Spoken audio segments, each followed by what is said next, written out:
The streets of Manila never sleep. Vendors shout over the rumble of jeepneys, kids chase each other barefoot, and 2,000 stories unfold beneath the fading neon lights. But among the noise and chaos, one voice rose above it all, clear, soulful, and aching with pain. That voice belonged to Rafael Cruz, a 13-year-old boy with nothing but a cracked guitar, a dream, and the heart of a lion. Rafael lived in the narrow alleys of Tondo, one of the poorest districts in the city.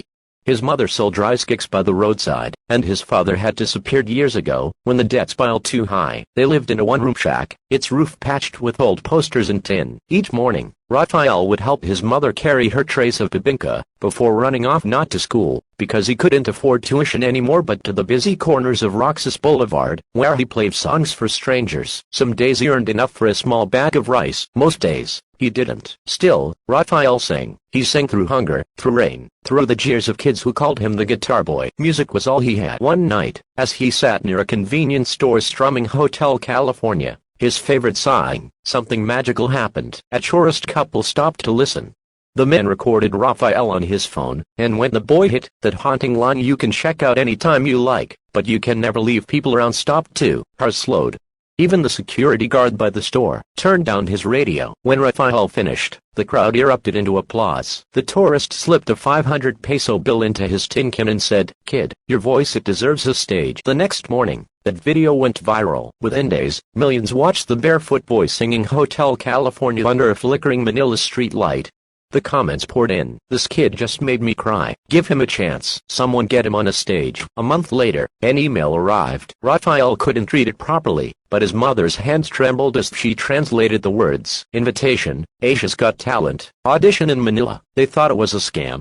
But when local radio confirmed it, when real producers showed up in their alley with microphones and cameras, it felt like a dream too big for their small world. On the day of the audition, Rafael wore his only decent shirt, ironed 3 times by his mother using a hot plate and a wet towel. His old guitar was freshly polished, strings replaced by a kind stranger from the local music shop who recognized him from the viral video. When he stepped onto that giant stage, the lights blinded him. The judges sat like statues of gold and glass, watching in silence. A voice asked, "What's your name, young man?" "Rafael, sir."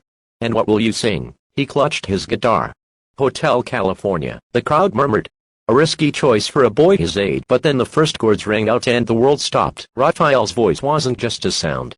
It was a story. Every note carried the weight of nights he went hungry. Every lyric echoed the longing for a father he never saw again. When he sang, it wasn't imitation, it was truth. The judges leaned in. One of them whispered, "He feels it." And when he reached that final note, high, trembling, and filled with emotion, the audience rose to their feet. Some were crying. Some were smiling through tears. Then, for a heartbeat, there was silence, until one judge stood up and slammed the golden buzzer. Gold confetti exploded from the ceiling, raining down on the small boy, who once sang for coins on the street. Rafael froze. He looked up, hands shaking, eyes wide. The crowd's roar became a tidal wave of sound: cheers, applause, tears, laughter. The judges ran to the stage, hugging him. One whispered, "You reminded us what music really is." Pure heart. Backstage, his mother sobbed uncontrollably, clutching a staff member's hand. "That's my boy," she cried.